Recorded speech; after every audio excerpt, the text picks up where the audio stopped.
저희가 지금 계시록 마지막을 보고 있는데요. 계시록 마지막 21장, 22장은 창세기 1장, 2장하고 서로 연결되어 있다. 그것을 봤습니다. 창세기 1장, 2장은 죄 없는 에덴에서 삶이고, 계시록 21장, 22장도 죄 없는 새하늘과 새 땅에서의 삶입니다. 새하늘과 새 땅에서의 삶은 첫째로는 눈물과 아픔과 곡하는 것이 다시 있지 않을 거다. 그런 것들이 지나갈 것이다. 그것을 봤고요. 또 저희가 지난주에는 신부인 교회가 새 예루살렘이라는 걸 보았습니다. 이것은 이제 저희들이 어떤 내면을 갖고 살아가야 되는지 보여주는 거였는데요. 저희가 죄로 인해서 상처가 있고 또 어떤 왜곡된 자기의식을 갖고 살아가지만, 그러나 저희가 보석으로 단장된 신부와 같은, 예루살렘과 같은 존재라는 것을 기억하며 살아가자는 것 보았습니다.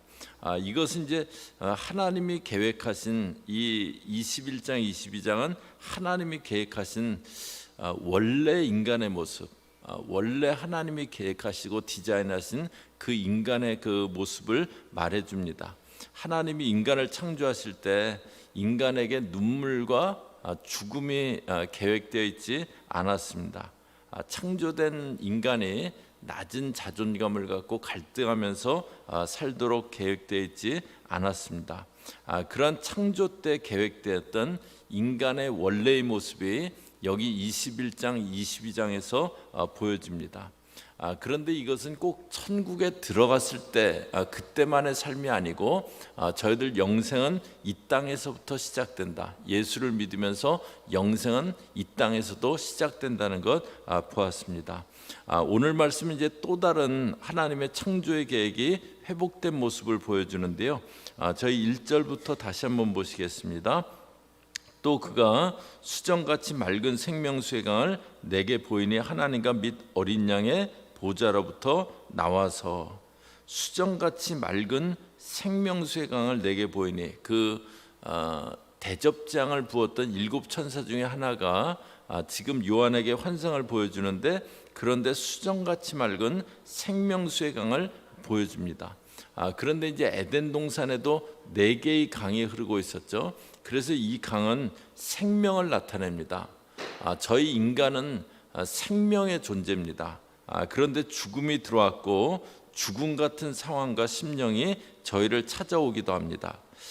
저희가 이제 계시록 마지막 장에 왔는데요. 계시록이 끝나면은 그 다음에는 이제 이사야, 예레미야, 에스겔, 이런 선지자들 인물 강해를 보려고 합니다.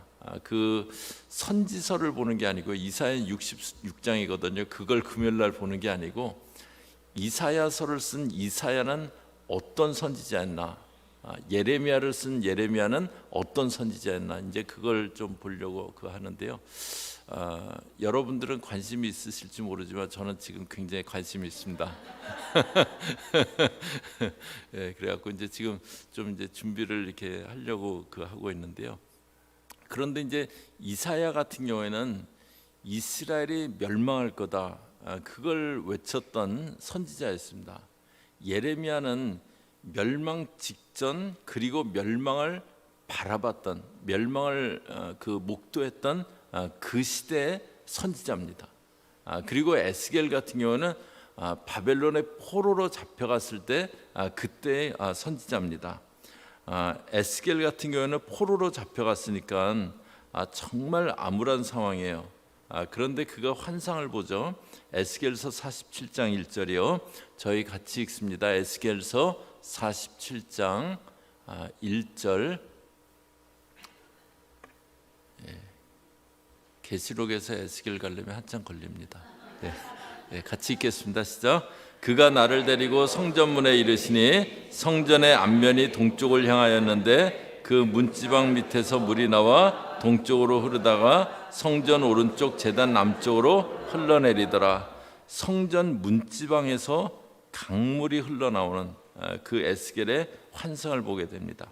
그리고 이제 47장을 보면은 그 강물이 흘러가는 곳마다 생명들이 다시 살아납니다. 오늘 말씀에도 그 생명수의 강물이 흘러나옵니다. 그런데 그 강물이 하나님과 어린 양의 보좌로부터 나온다고 합니다. 저희 인간에게는 어두움, 절망, 죽음이 있습니다. 그래서 좌절하고 낙마하며 살아갑니다. 그런데 저희 예수님 안에는 생명이 있습니다. 인간들이 예수님 안에 들어올 때 생명이 주어지게 됩니다. 그리고 생명 가운데 살아가게 됩니다. 인간은 죽음이 아니라 생명 가운데 살아가는 것이 하나님이 계획하신 원래 인간의 모습입니다. 그 다음에 이제 2절에 보시면요, 길 가운데 흐르더라 강 좌우에 생명나무가 있어 12가지 열매를 맺되 달마다 그 열매를 맺고 강 좌우에는 생명나무가 있습니다. 여기 생명나무는 하나님의 말씀을 나타냅니다.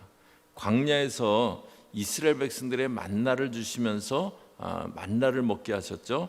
그러면서 신명기 8장 3절에 너를 낮추시며 줄이게 하시며 너도 알지 못하며 내 조상들도 알지 못하던 만나를 내게 먹이신 것은 사람이 떡으로만 사는 게 아니요 여호와의 입에서 나오는 모든 말씀으로 사는 줄을 내가 알게 하려 함이라. 광야에서 만나를 주신 것은 사람은 떡이 아니라 떡으로만 사는 게 아니라 말씀으로 산다. 그것을 알게 하려 하심이라고 했는데요. 저희는 말씀을 양식으로 먹음으로 살아갑니다. 마찬가지로 생명나무 열매를 먹어야 됩니다. 그렇게 생명나무는 하나님의 말씀을 나타내요. 그런데 이제 오늘 계시록 22장 그 전반부 9절까지 읽은 그 전반부에 구조가 있는데요. 1절에서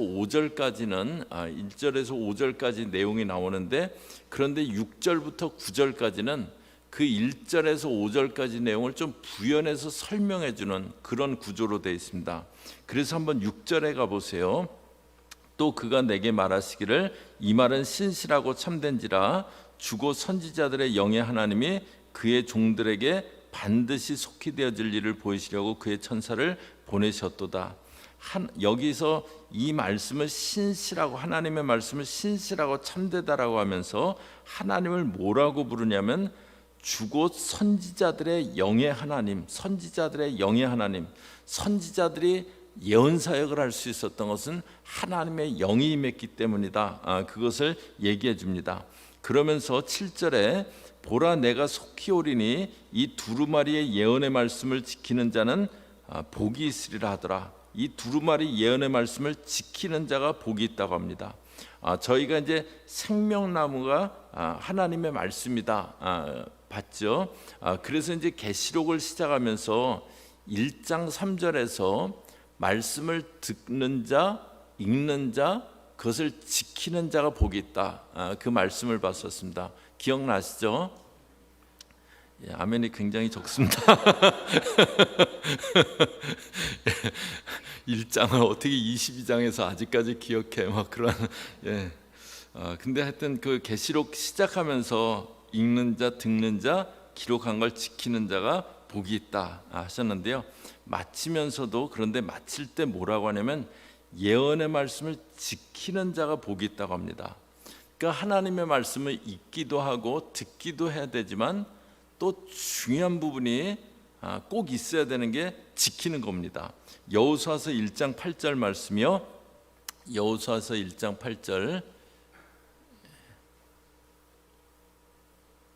저희 같이 읽습니다. 시작. 이 율법책을 내 입에서 떠나지 말게 하며 주야로 그것을 묵상하여 그 안에 기록된 대로 다 지켜 행하라. 그리하면 내 길이 평탄하게 될 것이며 내가 형통하리라. 여호수아에게 율법책을 떠나지 말게 하고 주야로 묵상하는데, 그런데 그 안에 기록된 대로 다 지켜 행하라고 그럽니다. 율법책을 떠나지 않게 하고 묵상하고 거기까지만 끝나면 안 되고요. 하나님 말씀은 거기까지만 끝나면 안 되고 그 안에 기록된 것을 지켜 행하라고 그렇게 말씀하세요. 말씀은 듣고 읽고도 중요하지만 지켜 행해야 됩니다. 지켜 행해야 돼요. 그것이 좋은 밭이에요. 누가복음 8장 15절에 보면 좋은 땅에 있다는 것은 착하고 좋은 마음으로 말씀을 듣고 지키어 인내로 결실하는 자니, 말씀을 듣고 지키어 인내로 결실하는 것, 그것이 좋은 땅입니다. 그러니까 하나님 말씀에서 아주 중요한 부분은 지키는 겁니다. 뭐 많이 아는 것도 중요하지만 꼭 지켜야 됩니다. 그런데 이제 다시 3절로 가보세요. 3절로 가보시면요, 다시 저주가 없으며 하나님과 그 어린 양의 보좌가 그 가운데 있으리니 그의 종들이 그를 섬기며. 여기 보면 저주가 없겠다. 인간이 불순종함으로 죄의 저주 가운데 들어갔습니다. 그런데 말씀에 순종하는 삶은 저주가 없게 됩니다. 그리고 하나님과 어린 양의 보좌가 그 가운데 있게 된다래요.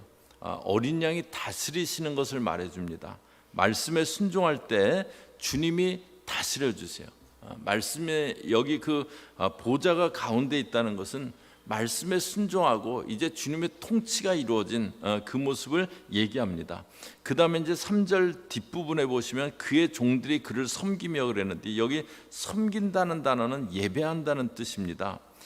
그런데 다시 이제 그 8절로 가보세요.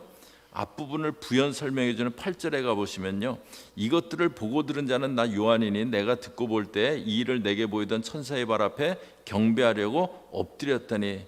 요한이 천사에게 경배하려고, 이거를 듣다가 경배하려고 엎드렸더니 9절에 그가 내게 말하기를 나는 너와 내 형제 선지자들과 또 이 두루마리의 말을 지키는 자들과 함께 된 종이니 그리하지 말고 하나님께 경배하라 하더라. 그런데 천사가 나도 함께 된 종이니 나에게 경배하지 말고 하나님께 경배하라고 그랬는데요, 이게 19장에서 나왔던 내용입니다. 기억나시죠? 이것도 기억 안 나세요? 괜히 앞에서 저만 혼자서 매주 열내고 하나도 기억이. 19장 10절에 보면 나옵니다. 주여. 그 계시록의 이 장면이 이제 두 번 19장에 나왔고 지금 22장에 또 나오는데요, 이게 반복돼서 나오는 건 뭐냐면 이제 저희가 섬기고 예배할 분은 하나님이시라는 건데, 그런데 이 계시록 때 황제 숭배가 강요됐던 시대입니다. 그러니까 이걸 보여주면서, 요한 계시록을 통해서 이걸 보여주면서 경배할 대상은 황제 절대 아니고 천사도 아니고 하나님이시다. 우리가 경배할 대상은 하나님이시다. 그것을 말해줍니다. 그것을 강조해주기 위해서 반복적으로 계시록에서 황제 숭배해라, 그걸 강요받는 성도들에게 우리가 예배하고 높여드려야 될 분은 황제가 아니고 하나님이시다, 그것을 얘기해 줍니다. 저희가 높여야 될 분은 오직 한 분 하나님이십니다. 저희들 가운데 하나님보다 높아진 것이 있지 말아야 됩니다. 하나님보다 높아진 게 우상이죠. 그런 것이 있지 않아야 돼요. 그런데 4절에 다시 가서 보시면은요, 그를 섬기며 그의 얼굴을 볼 터이요 그의 이름도 그들의 이마에 있으리라. 그렇게 주님만을 예배하는 사람들은 주님을 보게 된다고 합니다. 이것은 이제 친밀한 교제죠. 모세가 하나님과 얼굴을 맞대고 친구가 교제한 같이 교제했다. 그런 것처럼 하나님을 보게 된다. 그 친밀한 교제가 있게 될 것이라고 합니다. 또 그의 이름도 그들의 이마에 있다고 합니다. 이제 하나님의 사람이다. 이 사람은 하나님의 사람이다. 그 표시가 분명하게 되는 겁니다. 천국에서의 삶은 이렇게 어린 양으로 구원받고 생명을 얻은 자들이 하나님의 말씀을 지키고 순복하면서 그분만을 예배하며 살아가는 겁니다. 그런데 이것이 주님을 사랑하는 겁니다. 이 모습이 총체적으로 주님을 사랑하는 겁니다.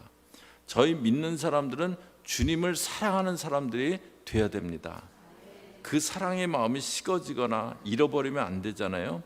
그런데 주님 사랑하는 건 어떤 걸까요? 주님 사랑한다. 주님은 어떻게 사랑합니까? 이렇게 저희가 막 주님 사랑한다고 얘기하면 또 찬양하면서 어떤 감상적인 감정이 들면 그러다 눈물이라도 좀 나면 그럼 사랑하는 건가요? 그런 면도 없지 않아 있을 겁니다.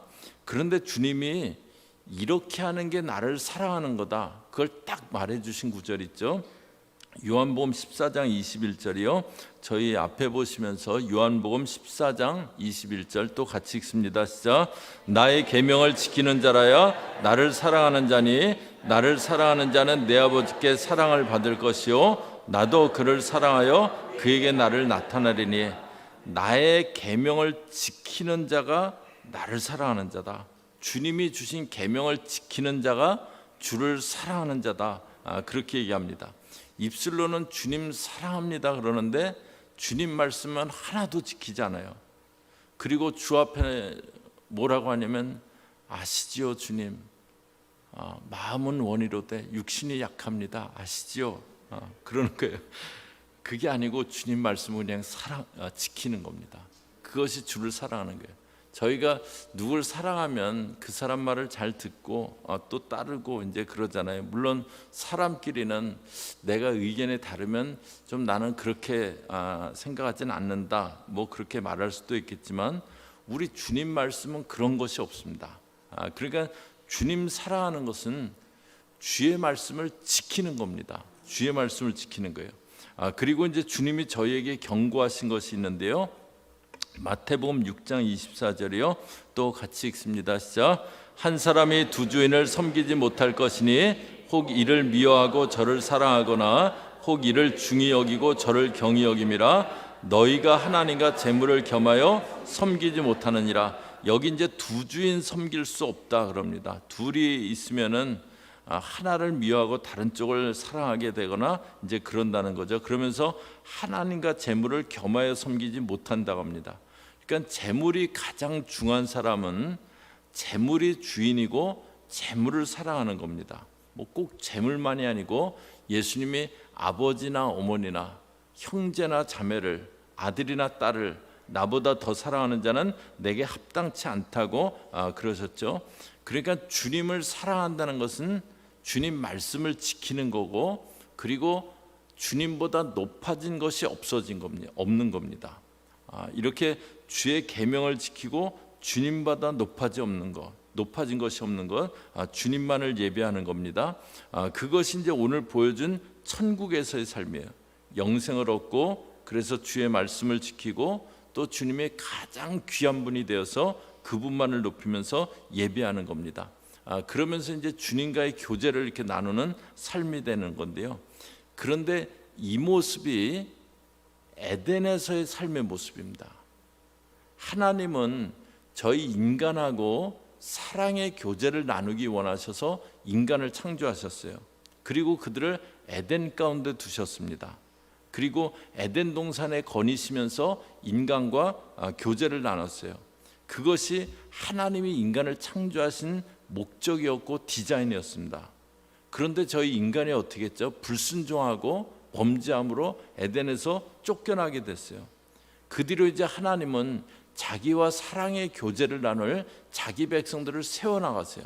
아브라함을 부르시고 이스라엘을 그렇게 자기 백성 삼으셨습니다. 그런데 그 이스라엘은 하나님께 순종하지 않고 범죄했습니다. 그러자 자기 아들을 주시고 신약의 교회를 세우십니다. 신부된 교회를 세우세요. 그리고 그 가운데 구원받은 백성들을 세우십니다.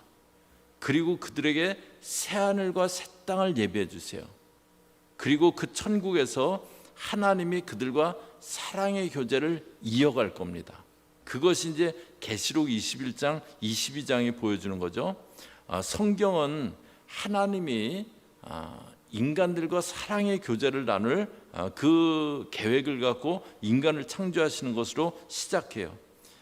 그 인간이 범죄했지만 그러나 자신과 사랑의 교제를 나눌 자기 백성들을 세워나가는 구원의 역사가 성경 이야기입니다.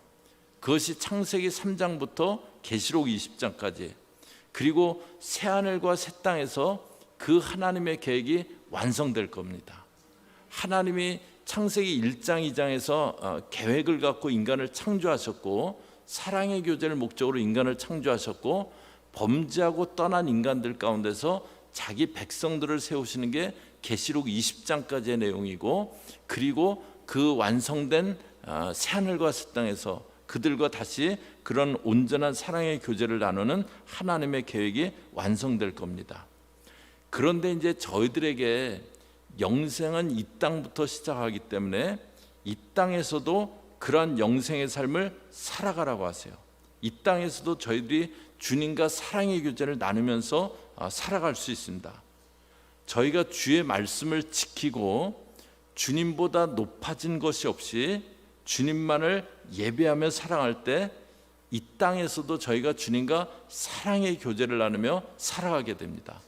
이것이 하나님이 갖고 계신, 저희 인간을 향해 갖고 계신 원형의 계획입니다. 저희가 이제 3주간에 걸쳐서 하나님이 인간을 디자인하신 그 원래의 모습은 무엇인가 봤어요. 사망이나 애통하는 것이나 곡하는 것이 없습니다. 상처와 왜곡된 마음이 아니라 우리는 보석으로 단장한 주의 신부다라는 그런 자존감을 갖고 살아가는 겁니다. 그 가운데서 주님과 교제를 나누면서 살아가는 겁니다. 이 창세기 1장 2장에서부터 계시록 21장 22장 이제 이것이 성경의 이야기입니다. 저와 여러분은 주의 말씀을 지키고 주님보다 높아진 것 없이 정말 주님 사랑하는 그런 주의 창조 계획이 회복된 모습으로 살게 되는 저와 여러분 되시기를 주의 이름으로 축복합니다. 같이 기도하겠습니다.